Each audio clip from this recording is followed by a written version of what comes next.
5, 4, 3, 2, 1, 0. All engine running. It's one small step for man. It's alive. I'm a beautiful butterfly! This is called gravity. Fala galerinha do Quark, hoje eu não vou fazer uma apresentação tão animada e tão alegre porque o assunto é um pouco chato, pesadinho, a gente acabou de passar por um momento paia com relação a isso, mas para não perder o costume dos recados paroquiais aí, nossos recados de sempre, agradecer vocês que estão ouvindo a gente aqui, valeu, muito obrigado, vocês são foda. Penúltimo episódio do ano. Opa, é verdade, estamos quase aí ganhando presente do Papai Noel. Temporada 2, o Quark tá aí, ó. Cara, estamos finalizando a segunda temporada e já tem spoiler que foi renovado pra terceira série ou não? Será mesmo? Eu não vi nada no Omelete. Game of Thrones aqui, cara. Eu não saiu nada no, não saiu nada no Omelete ainda. Mas eu acho que tá. Tá renovado. Mas queria agradecer vocês. Falar aqueles recadinhos de sempre. Se você gosta do Quark aí, segue nós, avalia a gente no Spotify, no YouTube, segue a gente no Instagram, deixa mensagem pra gente lá, comentário, sugestão, crítica, tudo que você quiser lá. O Instagram, nossa principal via de conversa com a galera, mas a gente tem o YouTube, a gente tem o Spotify, não dá pra entrar em contato, mas pelo YouTube você pode comentar lá, a gente tá sempre de olho. O nosso TikTok também, só que ó, faça sugestões também de tema nessas mídias sugestões sociais. de tema, então a gente tá lá no TikTok, segue lá também com dancinhas e cortes, e é isso. Antes de a gente dar continuidade, ainda temos a nossa... Eu tô fazendo a dancinha da Wandinha. Da Wandinha? Mas agora cara, a gente... eu acho que eu não vi a série ainda, tipo, só porque tem muito meme. Tem muito meme. Eu não gostava de nada nunca gostei nada do Tim Burton, mas da Wandinha eu gostei. Não, mas é que Família Adams é bom pra caramba. Acho que a câmera pegou, hein, rapaziada. Ai, o cara tá nervoso. Eu fazendo a Wandinha e você se babando. Não é nesse clima, esse clima desse episódio, eu acho que ele vai cair. Vai ser um pouco animado demais pra gravar esse episódio pelo tema que nós vamos conversar. Mas antes da gente entrar no assunto sério, no assunto triste, se você quer apoiar o Quark de outra maneira, não que o seu comentário, seu like, sua curtida, sua seguida não seja o suficiente, mas se você quer ajudar o Quark ainda a usar uma peita massa, a gente tem o link aí na nossa descrição do Instagram, nossa bio do Instagram. Do episódio, o QR Code. Tem o QR Code aqui na live também, na tela aqui também. Hoje tá ao vivo. Hoje tá ao vivo. E você vai direto pro site da Doppel Store, cara. Só camiseta legal, com temática... Se você tá em dúvida do que dá de presente de Natal... Festas de final de ano. Aquele amigo secreto que é cientista, que você, porra, cara, o cara é cientista. Sim, agora você pegou lá no ponto. Eu não sei o que cientista gosta de ganhar. É só você entrar lá na Doppel Store. Você foi incisivo agora, Luciano. Então, aqui, ó, você entra lá... presente de Natal, assim, ó, naquele... assertivo, não sei se é a palavra certa, eu cacei, mas não encontrei. Não vai gostar, cara. E além disso, além de você comprar um presente legal, no precinho você ainda vai estar ajudando o Quark, olha que massa. Opa, maravilha. Só vantagens. Vamos entrar num assunto complicado, cara. Eu gostaria de abrir o assunto complicado mandando o senhor Jair Messias Bolsonaro ir tomar no cu dele já, né? Porque o assunto sempre obrigado. É bom, né? Sempre é bom mandar esse trouxa se fuder. Nós não temos aqui na presença do Felipe pra ele... Obrigado, pra ele fazer isso, mas eu acho que esse foi talvez um novo recorde no Quark. De esquerdar mais rápido? De esquerdar mais... Mas não é nem questão de esquerdar isso agora. Não, hoje não é. É bom contextualizando, datando o nosso episódio já pra galera que tá ouvindo daqui, quem sabe anos. A gente acabou de vir agora de 2 semanas tensas pros acadêmicos, principalmente para os pós-graduandos, que foi a virada aí do mês de novembro para dezembro de 2022, rolou simplesmente um congelamento da grana da CAPES, que é um dos principais órgãos de... Não sei se não é um órgão de fomento, não sei qual que é a definição. Mas se enquadra como? Se enquadra é um como? dos principais órgãos de fomento à pesquisa no Brasil. Então, grande parte dos pós-graduandos recebem bolsa da CAPES e simplesmente foi parado, falou, ó, não podemos fazer nada com a grana que a gente tem, se é que tem grana, e não vamos pagar vocês esse mês. Vamos ver o que a gente consegue fazer por enquanto, mas tá aí o aviso, não temos grana. Então, deixou todo mundo tenso, a galera que depende da bolsa assim, ficou tudo nervosíssimo e rolou, a galera ficou indignada, teve repercussão, revolta em universidades. Eu acho que essa contextualização dá para rolar da seguinte forma também. Imagine que você tem uma empresa e você tem uma forma de obter os seus rendimentos dessa sua empresa que são distribuídos para os seus funcionários, né? Nesse caso seria o MEC, né? O Ministério da Educação, que direciona o investimento de educação ali para os outros órgãos que no caso afeta a CAPES.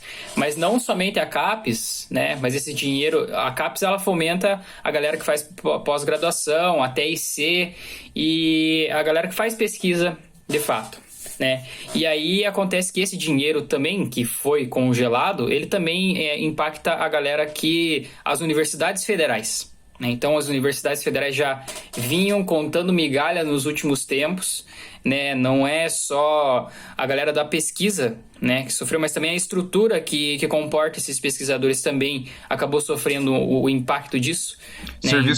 Serviços terceirizados de limpeza, de manutenção das universidades, pagamento de contas de água, de luz, a estrutura básica das universidades ela vem sendo boicotada e podada desde o início do mandato do Bolsonaro, e nessa última semana ela atingiu alguns dos artífices, acho que mais ou menos de julho para cá, né, ela tem atingido uns picos assim de cortes extremos, né, e acabou culminando nessa epopeia que foram essas 2 últimas semanas de congelamento de recursos, que começou lá no comecinho de dezembro, final de novembro, começo de dezembro, né, em que parou tudo, e daí eles primeiro congelaram e descongelaram, daí num dia que tinha jogo do Brasil na Copa do Mundo eles congelaram de novo, e eles foram se movimentando para justamente bloquear esses recursos, alegando que não havia forma de pagar os bolsistas, os residentes médicos e essa galera terceirizada, né? Então, é uma sequência de cortes que está acontecendo na educação já há alguns anos, né?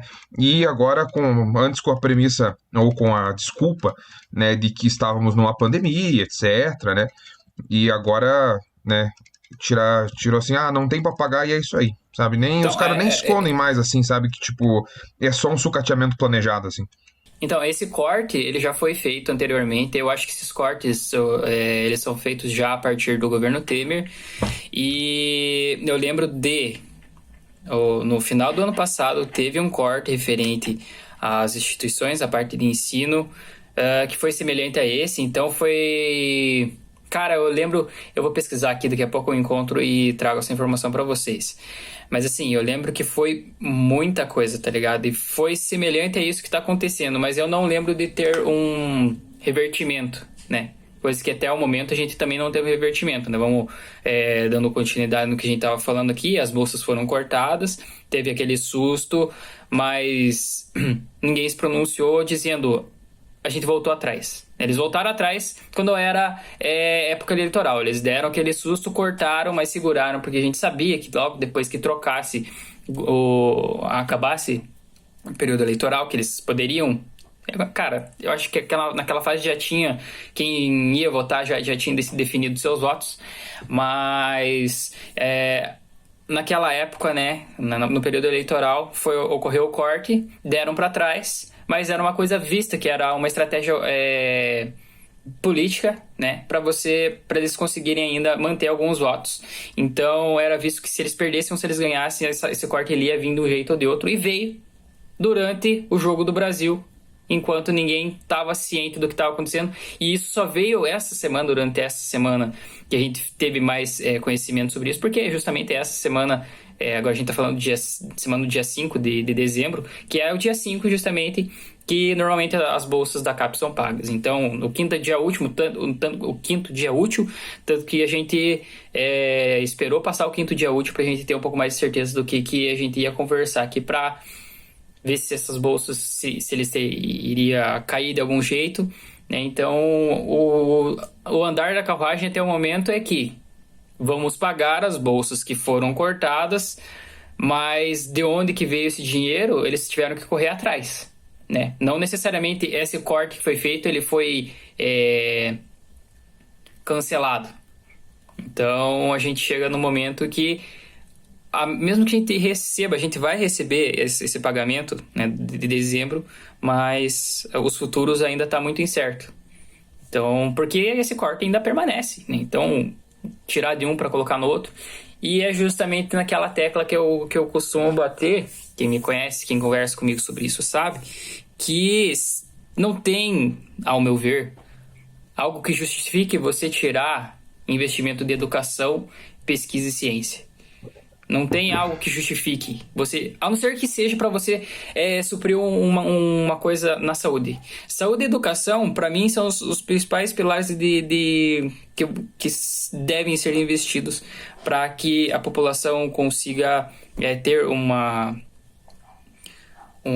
vida de qualidade, né? Então, se você tem educação, as pessoas que aprendem com educação de qualidade, elas consequentemente darão um retorno financeiro para o país, né? E aí na área da saúde também, para manter a galera viva, porque, cara, sem saúde de qualidade também não vai para frente.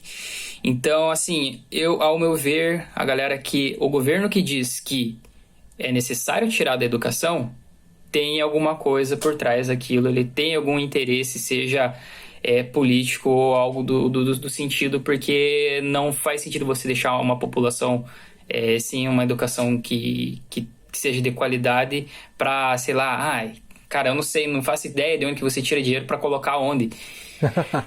Pra fazer, cortar gastos, mano. Se você corta gastos, cortas do teu salário, mano. Você tem regalia pra cacete, você tem auxílio até pra enfiar no teu rabo, velho.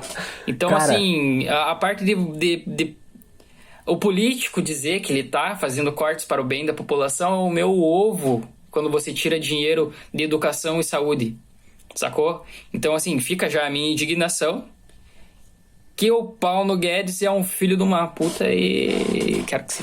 Ele é muitas coisas, mas ele não é um bom economista. Ele é muitas coisas. Porque ele é o salvador do rolê. Ele é muitas coisas, ele é um mas ótimo, bom economista ele não é. O melhor economista, o melhor ministro da educação que já... De economia, caralho. Da economia. Ministro da economia que já... Enfim, mas, cara, então, isso eu acho já vou mais contextualizar um pouco mais essa indignação do Lulu, porque Luciano e Raul estão sentindo na pele esse congelamento, esse corte, esse atraso das bolsas, porque os dois são bolsistas CAPES, né, cara? Então, eu já não sou mais, mas eu fui, então me escapei, entre aspas, não contando vantagem de nada. Se for fazer o doutorado, né?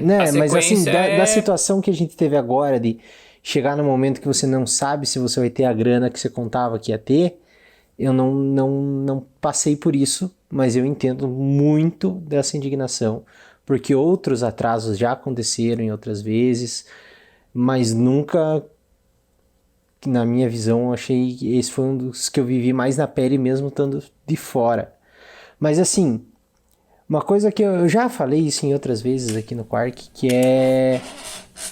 Os cortes vieram e a gente nunca teve a população muito do lado da ciência, muito porque a ciência sempre, a academia, a universidade, sempre foi muito fechada, porque ela não precisa, nunca não, mas por um longo período de tempo, alguns anos no Brasil, ela não precisou do apoio da população para lutar por causas da universidade. A gente não... E não é por isso que ela não estava produzindo. Eu vou chegar nesse ponto, mas eu quero dizer o seguinte, por muito tempo a gente recebia a nossa grana, fazia a nossa pesquisa e beleza. Quando os cortes começaram a chegar, foi aquele momento que a universidade falou, meu Deus, estamos perdendo dinheiro, precisamos de ajuda, e a sociedade falou, pra que eu vou te ajudar se eu não sei nem o que acontece aí dentro? Então, isso fica mais evidente ainda quando a gente vê esse crescimento que vem de uma necessidade da divulgação científica. Então, a divulgação científica no Brasil atrasou muito por conta da gente não precisar que a sociedade saiba o que está acontecendo aqui dentro, porque a gente está recebendo nossa grana, fazendo nossa ciência para cientista, e indo para congresso mostrar coisas só para outros cientistas, e publicando patente, publicando artigo, e boa, ganhando nosso dinheirinho. Quando a gente precisou do apoio da sociedade para falar, para brigar junto com a universidade, tipo, olha lá, estamos ficando sem grana, a universidade está falindo, eles falaram, mas o que essa universidade traz para mim? Então, eu entendo que eu digo pesquisadores, porque na época eu nem era pesquisador, mas hoje entendendo como, pecamos muito nisso. Então, já passou da hora da universidade sair de dentro da universidade e, assim, chegar no cara mais improvável possível e mostrar para ele como a universidade é importante. Então, isso já tinha que estar acontecendo, está acontecendo agora, está começando a acontecer agora. Mas a gente vê muito a ideia, ainda a galera falando, por que que o meu imposto tem que pagar o estudo do outro e não o meu? Por que que eu vou ter que pagar o estudo do outro? Ele quer estudar, ele se vire. Mas, cara, a ciência, a pesquisa, o desenvolvimento tecnológico no Brasil, 99,9999% vem de bolsistas, vem de galera que está fazendo mestrado e doutorado. Não existe a profissão pesquisador. Ou existe os residentes, né? É bom citar os residentes também, que acabam sendo cumprindo algumas funções sociais mais práticas e são mais bem enxergados, né? Mas assim, são caras que estão trabalhando / estudando e não só estudando, entre aspas. Mas não é tipo, a produção de ciência é mais papel um pouco do pesquisador do que do residente. Entendo, o residente é super importante porque ele está aplicando muita ciência na sociedade. É um trabalho mais prático, enquanto o nosso técnico, é mais metodológico. Mas a produção de desenvolvimento de ciência vem de pesquisa. Não existe a profissão pesquisador. Você é estudante ou professor que realiza pesquisa. É muito difícil você viver no Brasil só fazendo pesquisa. Então, tudo que a gente tem de tecnologia que a gente bate no peito e diz, isso aqui foi desenvolvido no Brasil, foi um estudante de pós-graduação junto com um orientador, professor de pós-graduação que desenvolveu, ou uma equipe de estudantes, um grupo de pesquisa. Mas a ciência é produzida pelos bolsistas. E você pensar que a bolsa é um incentivo para o cara fazer ciência é muito errado, porque ninguém trabalha de graça. Então, se eu estudo, mas além de estudar eu tenho que ter o final do meu mestrado, o final de qualquer pós-graduação, seja estrito ou lato sensu, seja um mestrado ou especialização, você tem que apresentar um TCC, que é o resultado da pesquisa que você realizou durante esse processo. Ou, em alguns casos, um relato de caso, mas algo que envolva ciência durante esse processo. Então, eu trabalho além de estudar. Você tem que prestar conta de tudo que você fez ao longo da tua pesquisa. Trabalhando além de estudar. Eu estou gerando, produzindo e criando e descobrindo e gerando conhecimento. E eu estou recebendo para isso. Isso é justo. Mas isso não é um salário, mesmo parecendo um salário. O pesquisador não tem 13º, o pesquisador não tem férias. Você tocou na palavra justo, eu já diria que tá longe de ser justo atualmente, né? Nesse sentido, sim, a gente não tem não tem seguro-desemprego caso a gente saia ou perca por algum motivo essa bolsa. Não tem limite de carga horária. Mas para a vida do pesquisador, ela é o seu salário. Ela é a grana que ele usa para pagar as contas. Porque se você tem uma bolsa, você tem um contrato com uma agência de fomento, você, na grande maioria das vezes, você tem dedicação exclusiva. Então não é que eu tô ganhando assim, um incentivo para estudar, mas eu podia trabalhar. Você não pode trabalhar. Você tem que só para cortar, Luiz, perdão. Mas assim, para deixar claro, essa questão da dedicação exclusiva, ela é uma das exigências, meu Deus, da CAPES, né? Na hora que você vai receber a bolsa, na hora que você vai entrar no programa como bolsista, você assina um termo de compromisso, se comprometendo a não a corroborar com as normativas do programa, claro, mas assim, você assume um compromisso de não ter nenhuma outra fonte de renda por ordem da CAPES. Sim. Né? Então, e daí, você está falando que você vai dedicar o seu tempo para aquela pesquisa, para aquele trabalho. Coisa que se você, digamos assim, se você não fizer isso, ou se você não cumprir até mesmo o que está estipulado na tua programação do teu projeto de pesquisa, você tem que devolver todas essas bolsas que você que você ganhou, né? Então, assim, pensando no meu caso, R$ 1.500 por mês ao longo dos 2 anos da graduação, se eu não executar Na verdade, a gente até pode não executar, porque como é pesquisa, acontece imprevistos, acontece... Nem tudo que a gente se programa para realizar, para pesquisar, para entregar no final, a gente consegue fazer, porque justamente por causa disso, porque a pesquisa é feita de tentativa, testes, erros, corrigir, tentativa, até a gente conseguir chegar em algo perfeito, que é muito difícil a gente conseguir fazer, digamos, pelo menos no meu caso, um mestrado em 2 anos. Eu ia comentar que no caso das áreas de vocês dois, tem um implicante ainda mais complexo, que é a questão experimental. Vocês estão envolvidos com resultados mais práticos, que, por exemplo, o Fefe poderia falar muito bem sobre isso também, que a química é um outro bom exemplo. Às vezes você propõe uma pesquisa e no desenvolvimento dela você descobre que ela não é possível de ser feita. E aí? Entendeu? Não tem como cancelar. Aí que tá. Mesmo você descobrindo que ela não pode ser feita, você está criando conhecimento, você está desenvolvendo a ciência do mesmo assim. E você está entregando para as pessoas que... Você está, digamos, trilhando os caminhos das pedras para tirar as pedras do caminho, para quem vem depois de você já passar para aquilo ali. E a fronteira do conhecimento, a fronteira que a gente tem, acho que em todas as áreas é assim...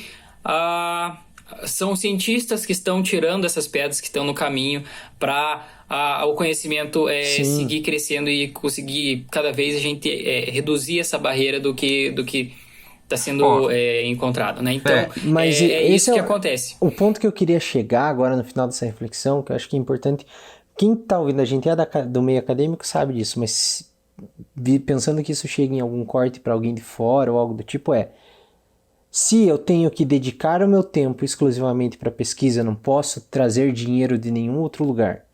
Então, eu tenho que estudar e desenvolver uma pesquisa e eu estou recebendo para isso. O que é isso? Eu estou trabalhando para receber um salário, para receber um pagamento pelo meu trabalho. Assim. Então, um trabalho. Então, assim... Você assina um contrato. Exatamente. Sem carteira assinada, sem toda a parte de direito. Né? Sim, mas assim, eu estou trabalhando para receber a minha grana. Agora, eu trabalho, quando chega perto do dia de eu receber a minha grana, alguém chega para mim e fala, não temos de onde tirar a grana. E assim... Beijo e se virem.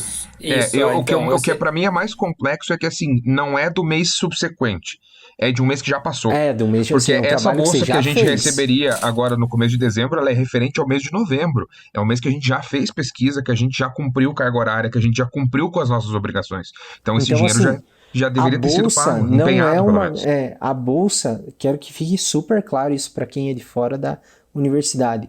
O que também não estou me colocando um patamar superior por ser de dentro da universidade, da academia, do meio acadêmico. É que assim, às vezes é aquela galera, a gente pecou de mostrar como que é uma universidade para a sociedade, mas se você é de fora, não, eu só quero que você entenda que a bolsa dentro da universidade para os pesquisadores, alunos pesquisadores, é o salário deles.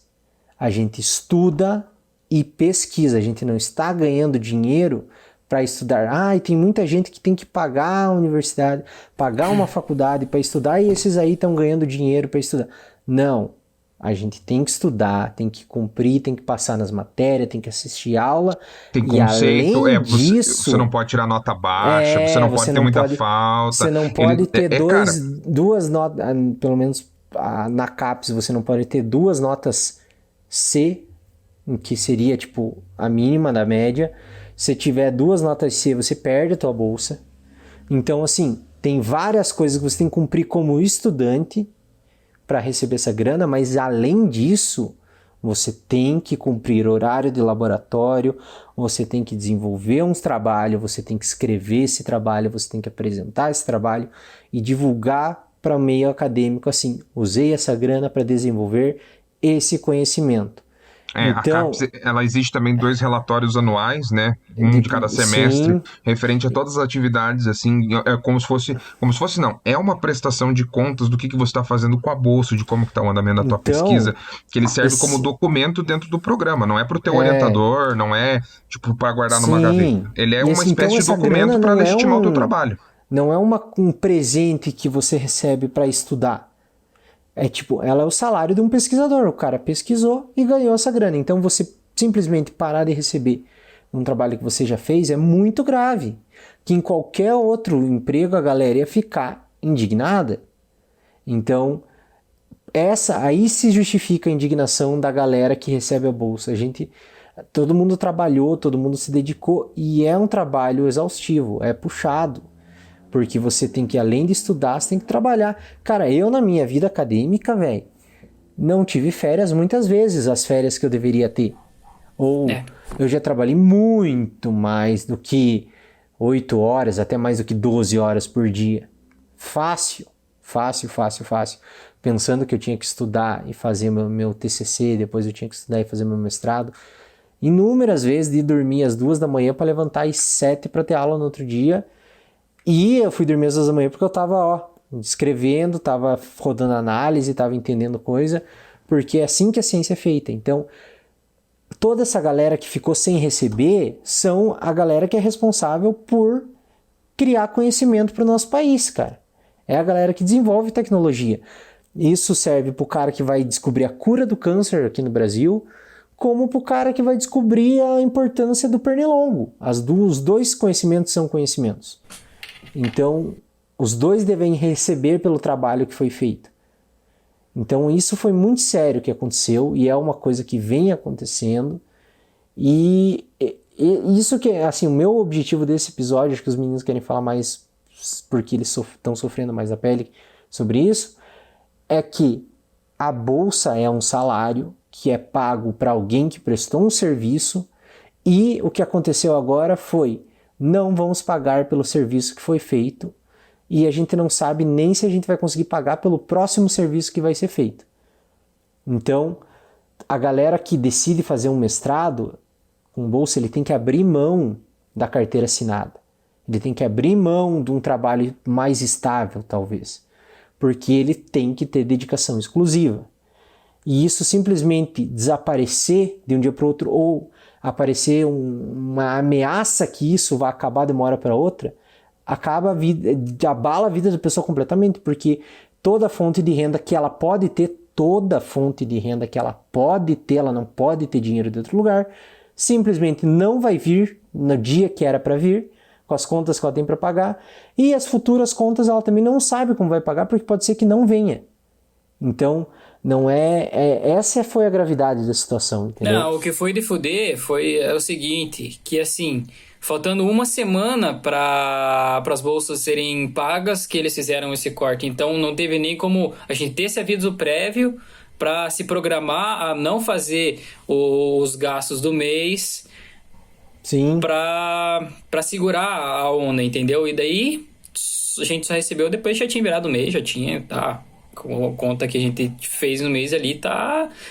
Então, tipo, uma coisa que a gente poderia ter corrido atrás e tal, feito alguma coisa, conversado com algum familiar, né? No meu caso, eu moro com a minha família, eu não tenho tanto esse problema, né, de faltar alguma coisa, mas, cara, isso daí, como a gente falou, é salário, velho. A galera paga aluguel, paga alimentação. O Raul, ele saiu do emprego dele pra se dedicar 100% ao doutorado, porque... No início do mês passado. Outra coisa que é importante, que nem todo pesquisador que faz tudo isso que o Luiz acabou de falar, ele consegue ganhar a bolsa. Porque há processos seletivos para você conseguir se qualificar e tá na ordem da lista ali de conseguir receber a bolsa. Então, o Raul, ele já fazia o doutorado sem a bolsa. Então, ele já fazia tudo isso e ainda trabalhava. E daí, a hora que ele tem um respiro do trabalho para se dedicar 100% ao doutorado, tomou no cu, né, Raul? Tá bom. Daí não do jeito legal, não do jeito bíblico. Nem foi gostosinho. Não. E eu acho assim, cara, a indignação, ela parte das nossas perspectivas por conta da nossa vivência, da nossa proximidade enquanto pesquisadores, por causa do Quark, né? Eu acho que é um elo de ligação muito importante, mas assim, passado o estágio de raiva mortal, né, que foi o estresse dessas últimas 2 semanas, né, há um indicativo de que as bolsas vão ser pagas até o dia 13, na próxima semana, vai atrasar um pouquinho as contas, vai dar problema no cartão. O episódio vai sair Depois do dia 13, então, então, quem tá assim, escutando... Mas a indignação continua, a coisa mas aconteceu. assim, foi foda, está sendo foda, é uma situação complexa. Insegurança. Contudo, eu vou dar uma de filósofo do copo meio cheio, isso reacendeu alguns debates importantíssimos que o Luiz e o Lulu já colocaram bem. O primeiro, a gente rever essa questão da pesquisa no Brasil e começar a tratar pesquisador como funcionário. Ele é um funcionário da universidade, ele está prestando um serviço para a universidade. Mas a universidade não está fazendo um favor, o governo federal não está fazendo um favor de entregar um dinheiro para ele fazer pesquisa. Ele está prestando um serviço para a universidade e para a sociedade futuramente quando a pesquisa estiver pronta. Ponto. A gente precisa rever as condições de trabalho desses pesquisadores. Uma informaçãozinha importante para quem é de fora talvez não saiba. O salário ele só passa por aumentos e reajustes anualmente. Alguns anos menos, alguns anos mais. As bolsas de pesquisa no Brasil não sofrem reajuste desde 2013. Então são praticamente 10 anos que as bolsas de mestrado e doutorado e pós-doutorado têm um valor fixo. Então isso me deixa um pouco mais puto, porque tudo subiu. A gasolina, o preço dos alimentos, né? O valor de locomoção, passagem de ônibus, Uber, táxi, tá tudo mais caro. E as bolsas permanecem com esse mesmo valor há quase 10 anos. Então, assim, a gente não tá... pensar, né? Tipo, a gente não tá nem arranhando, a gente não tá nem arranhando a esfera do problema. A gente tem muita coisa pra acabar. Quanta coisa você comprava com R$100 em 2012, 13 e quanta coisa você compra com R$100 agora, ou com R$50. Uma ida no mercado agora dá R$50 quando você volta com 2 sacolas, né, cara? Quando muito. Então, assim, não houve esse reajuste, a grana tá defasada, a grana que era relativamente até, não vou dizer folgada, mas um pouco mais aliviada para se manter há 10 anos atrás, hoje em dia no aperto, R$1.500, cara, é quase o salário mínimo.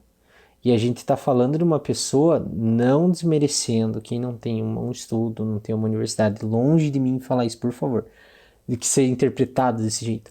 Mas a gente está falando de um salário muito próximo a um salário mínimo, de alguém que investiu uma parte considerável da vida num estudo de nível superior e quem sabe, e numa pós-graduação, porque R$1.500 é uma bolsa de mestrado.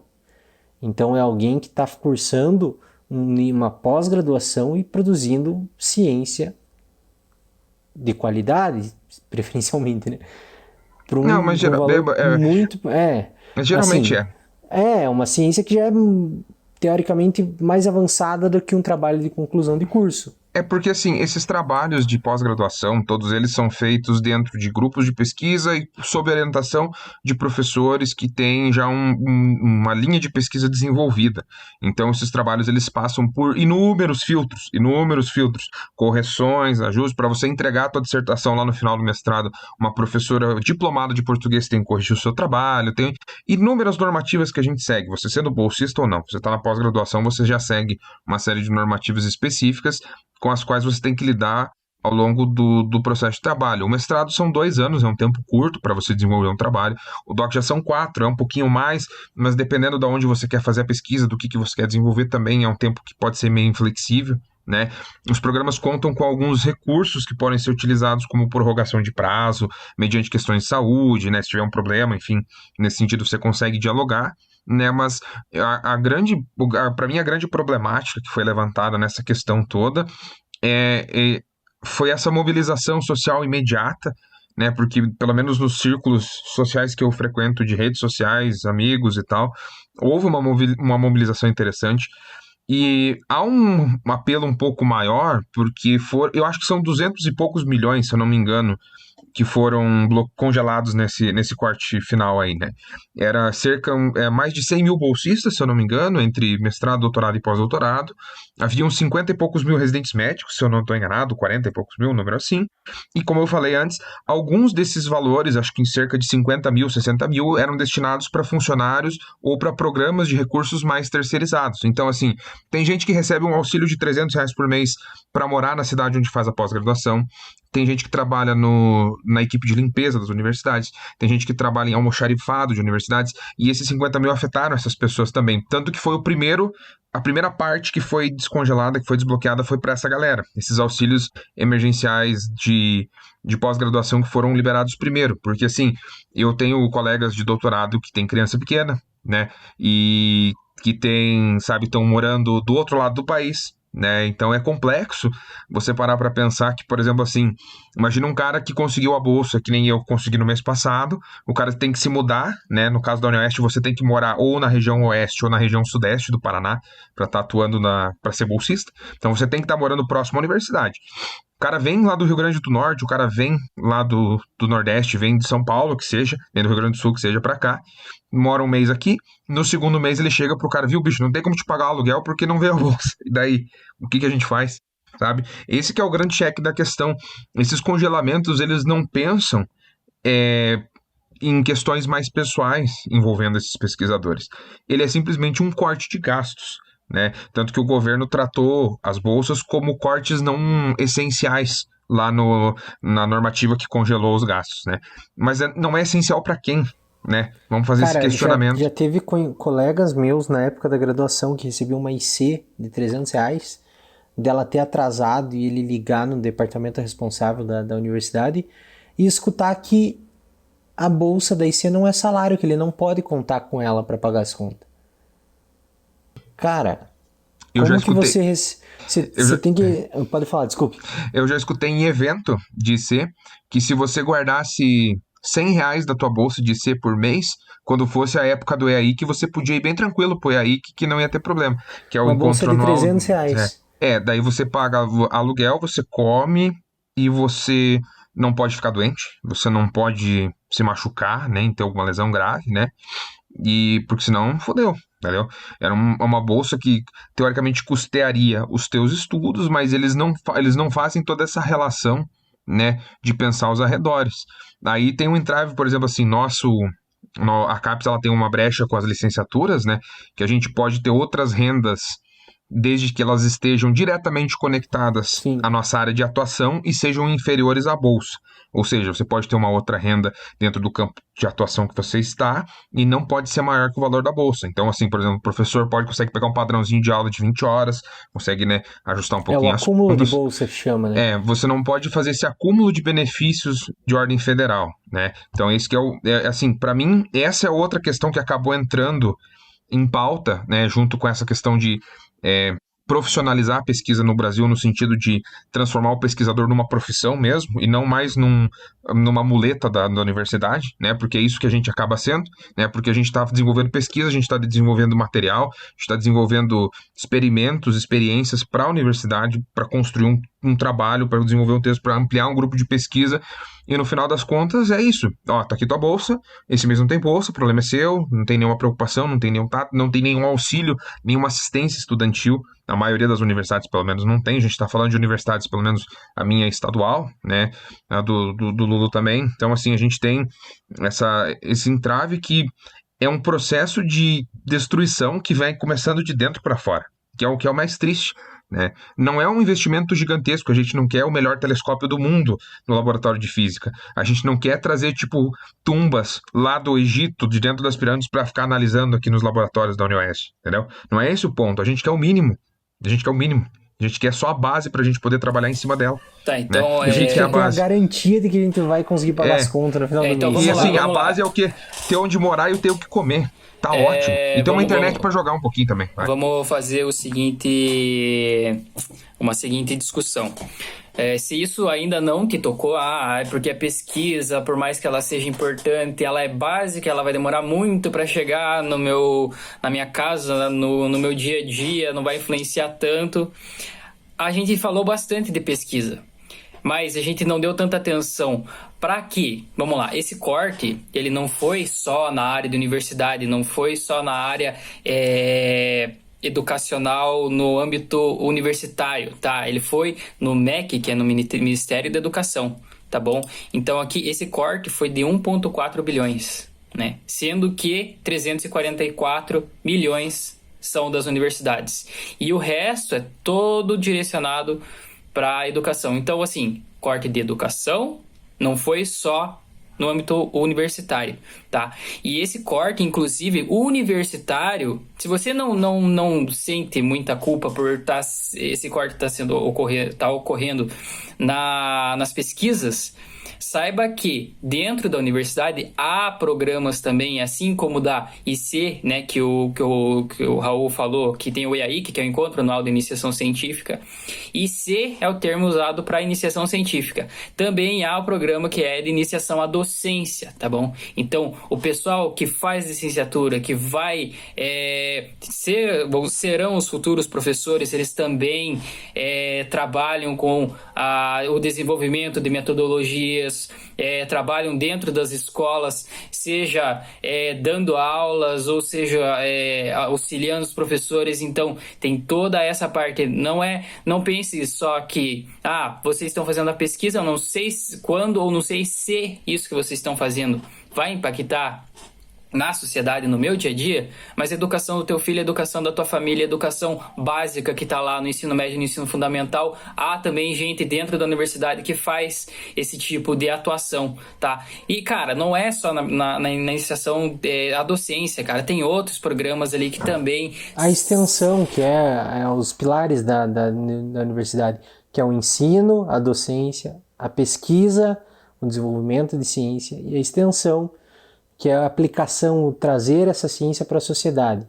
Então, esses três pilares são afetados. A gente falou muito da pesquisa, mas o Luciano trouxe agora a docência, os professores que estão sendo formados serão formados com menos recursos, com menos grana e com menos oportunidades, com certeza, de é uma coisa que a gente intelectual. pensa, se a gente parar para pensar, é um impacto que a gente está tendo agora, mas que a gente vai demorar muito tempo para conseguir recuperar isso, né? Porque além da pandemia, que a gente já teve muitas coisas que, assim, o ensino durante a pandemia a gente ainda sabe que não foi de qualidade porque os professores não estavam preparados, porque não há um investimento. Aí já é outro assunto que a gente deve discutir em um outro podcast, mas assim...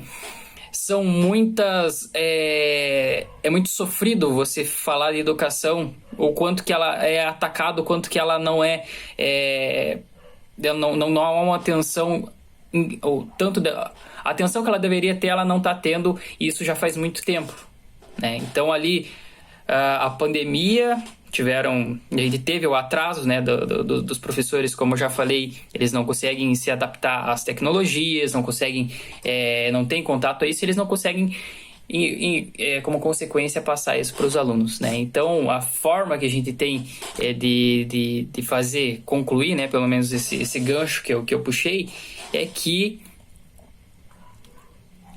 além dessa parte que foi o corte universitário que eu falei, dentro desse corte universitário, ele está direcionado para algo que está no nosso dia a dia, e o restante, consequentemente, a gente não tem conhecimento, mas esse corte com certeza vai impactar na escola do seu filho aí, onde você... Diretamente. Em algum momento ela vai chegar na sociedade. Seja na parte de, sei lá, cara, se tá faltando papel higiênico do banheiro do teu filho, provavelmente é por causa disso daqui. E outra coisa que eu quero falar é sobre aquele assunto que eu falei lá no começo, né? Que é aquele corte que houve lá no final do ano, que eu falei que ia trazer para vocês aqui. Então, aquele corte, ele foi no Ministério de Ciência e Tecnologia. Então, a gente tem o Ministério de Ciência e Tecnologia e a gente tem o Ministério da Educação, né? E eles... de certa forma, eles estão correlacionados, né? Então, aqui, o que aconteceu foi em outubro do ano passado, ocorreu o corte de 600 milhões de recursos na área de pesquisa.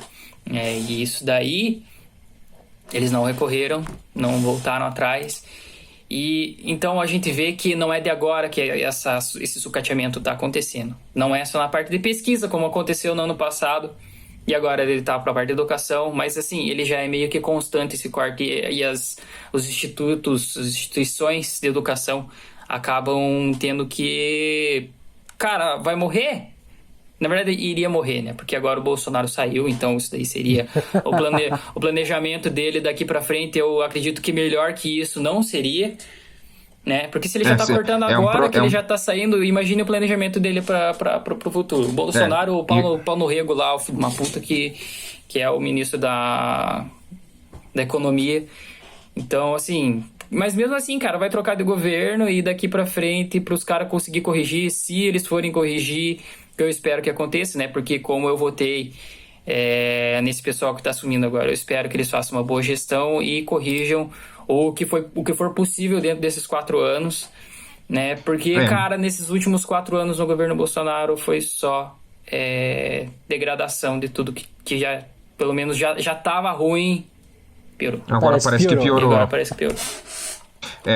E assim, é interessante perceber como isso é um processo em caráter progressivo.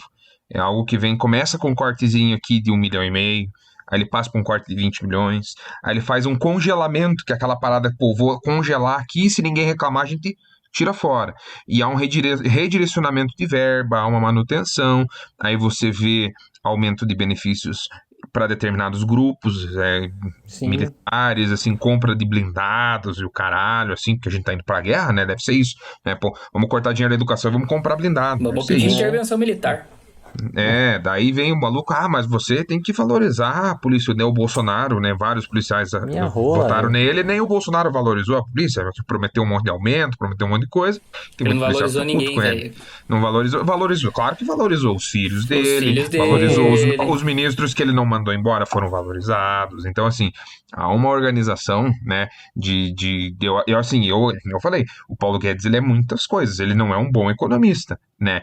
Para as classes que não lhe interessam. Agora, te garanto que tem um grupo de empresários que está muito feliz com o que está acontecendo, Sim. que está muito puto porque o Bolsonaro perdeu. É por isso que não queria né? ter trocado de governo, porque o dele estava... Exatamente.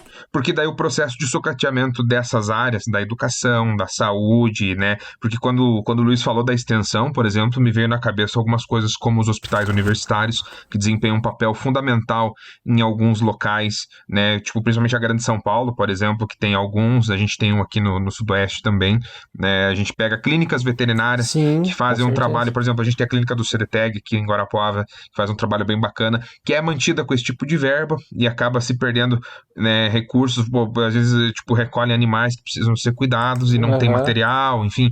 Durante a minha época de graduação já tinha esse problema, porque às vezes vinha um corte unilateral, acabava a seringa, acabava as agulhas, acabava, né, esterilizante, enfim. É um ataque à educação que ele é sistêmico e ele é gradual. Ele vem acontecendo ao longo dos últimos 4, 5, talvez 6 anos, né? Se a gente considerar os 2 anos do Temer, em que ele baixou um monte de decreto também, né? Visando esses ataques. E há um interesse público, e isso não é teoria da conspiração, há um interesse, né, desse público, desse grupo, né, que faz esses cortes em... A elite. Emburrecer, talvez seja o termo, a população fazendo esses cortes, porque assim, se você dificulta o acesso à universidade, se você precariza a universidade, menos pessoas vão querer estar na universidade, como o Milton Ribeiro falou em alguma oportunidade, que é um daqueles cornos, que era ministro da Educação do Bolsonaro, foi preso até, ou iria ser preso, alguma coisa assim, recentemente, falou assim que a universidade não é para todo mundo, a universidade é para alguns, ela não é para todo mundo. E passa por cima do próprio conceito de universidade, que vem de universal, de universalização do conhecimento. É um desconhecimento, é uma burrice sem tamanho, né? A universidade, ela é uma ferramenta de acesso à educação, de acesso à informação, que ela deveria ser para todos. E se vocês gostam, né, de se espelhar em países como os Estados Unidos, os países da Europa, vocês vão perceber que as universidades são estruturas que agregam um número máximo possível de pessoas. Tive contato com pesquisadores da Finlândia, que vieram na Unicentro, tive contato com pesquisadores da Alemanha, que vieram na Unicentro, e há uma dinamização, ou pelo menos a tentativa prática de dinamizar e dissolver o conhecimento no máximo possível da sociedade. Uma sociedade bem informada não elege bandido. Uma sociedade bem informada questiona desvios e congelamentos e corte de verbas desmedidos. Exatamente. Entendeu? Aí é que eu digo que existe um interesse de um determinado público, de um determinado grupo nesses cortes. Esse emburrecimento, esse desapego da universidade, ele passa por um processo de tirar uma parcela significativa da população das universidades e também abre caminho para aquela velha máxima burguesa do Brasil que, porra, não tá funcionando público, vamos privatizar. Né? Porque aí tu entrega na mão de empresário de amigo, você entrega na mão do cara que financiou tua campanha. Grana. E aqui no Paraná isso aí é um circo de rato, cara, entendeu? Aqui no Paraná a gente tem um governador que o sonho dele é acabar com a universidade pública no Paraná, né? E assim, não é uma acusação desmedida, não é uma acusação sem fundamento. Sim. É só você olhar as atitudes, os cortes, os direcionamentos que o Ratinho tem feito no Paraná nos últimos anos, que já vinha, de novo, um trabalho progressivo que o Beto Richa já tinha começado nos mandatos dele. É um socateamento da universidade a ponto de haverem greves nas universidades ao longo dos últimos anos, né? Professor apanhando lá em Curitiba da polícia, tomando bomba, aquela coisa toda. Por quê? Porque eles estão lutando pelo mínimo. né? Sim. Não é ser vagabundo, não é ficar parado na frente de quartel mandando sinal para alienígena, não é isso. É lutar pelo mínimo de estrutura para que a produção de conhecimento possa continuar acontecendo, né? É para que sim aumentem os estudos para novas vacinas, não só com relação ao Covid, mas para diversas doenças, para que se aumente o estudo sobre o nosso próprio bioma, né? Para que a gente tenha melhores condições de preservar o pouco que resta da Mata Atlântica, da Amazônia, do Pantanal, que foram dizimados pelo último governo. Não vamos nem entrar nesse mérito, porque daí vai render outro episódio, se a gente for falar de tudo que o governo, né, acabou destruindo esses últimos 4 anos. Nem mostrando o gráfico a galera consegue interpretar que no governo do Bolsonaro foi mais... E assim, a gente tá falando especificamente do governo Bolsonaro porque é o que ele tá em evidência agora. Se daqui 6 meses a gente for fazer um episódio com uma temática parecida, a gente vai ter que fazer uma análise do que foi feito, do que foi deixado de fazer também nos próximos 6 meses. Né? Então, assim, pra galera que acha, o Quark tem um lado, é óbvio que a gente tem um lado. A gente tem o lado de quem é a favor da vida, de quem é a favor da educação, de quem é a favor da pesquisa científica, né? A gente tem, que nem o Luiz falou no nosso episódio sobre política, a gente vota com quem a gente tá alinhado de interesse. A gente pensa no coletivo, óbvio que a gente pensa, né? Tanto que a gente acabou optando por um candidato que pregou algumas falas mais pro coletivo. Né? Agora, a gente tem que estar alinhado com o que nos interessa, não só em caráter profissional, mas em caráter de sociedade também. O modelo de sociedade que a gente quer viver está alinhado dentro dessas políticas. Né? Eu quero viver numa sociedade onde hajam inúmeros investimentos na educação, porque é a área que eu atuo, mas porque é fundamentalmente importante se investir na educação. O Lula matou a questão. Educação e saúde são 2 pilares da nossa sociedade atual. A gente precisa ter uma educação de qualidade e uma saúde de qualidade. Saúde de qualidade passa por ter desde saneamento básico na casa, ter uma boa alimentação, ter uma estrutura familiar, no sentido de ter um lugar para morar, de ter para onde voltar, sabe? E ter profissionais de saúde formados na educação. Entendeu? E daí você profissionalizar o máximo possível as pessoas responsáveis por isso. Passa desde os técnicos e auxiliares de enfermagem, os enfermeiros, os médicos, até os engenheiros que constroem as obras e desenvolvem, os arquitetos, o pessoal que trabalha na parte prática, os professores dentro da sala de aula. E desenvolvem tecnologia para a saúde, né? A gente fala... É importante pensar também que o Brasil deve dar essa oportunidade, né? Lá no começo, pessoa que se forma no ensino médio ter a oportunidade de fazer a graduação, mas que o Brasil também consiga segurar esses pesquisadores dentro do país, não fazendo com que eles só enxerguem a oportunidade fora do país, entendeu? Então, tipo, a gente acaba perdendo muitas pessoas boas que são top dos pesquisadores lá para continuar, para dar esse retorno, né, de fato, para a sociedade. E aí, como não há políticas, não há investimento, não dá oportunidade para essas pessoas que são pesquisadores fodas se manterem dentro do país com uma condição mínima, né, pelos tantos anos de estudo que esses pesquisadores tiveram. E aí, em vez dele ficar no país para dar esse retorno, de fato, ele não tem essa oportunidade. Ou ele volta a ser Uber, ou ele tenta encontrar uma oportunidade fora do país que os outros países, de fato, valorizem essa educação que ele levou tantos anos para construir. Então, isso é outro assunto que é complicado a gente discutir, mas que, de fato, acontece justamente porque, cara, a conta não fecha, você cortar a parte da educação e não continuar tentando segurar as pessoas, dar mais incentivo para elas se manterem fazendo aquilo ali com mais... vontade, né? Com de fato você viver a vida que você construiu, né? O caminho que você construiu dentro do país que você construiu, que você viveu, que você cresceu, aprendeu e dá de fato esse retorno. Então isso é uma parada que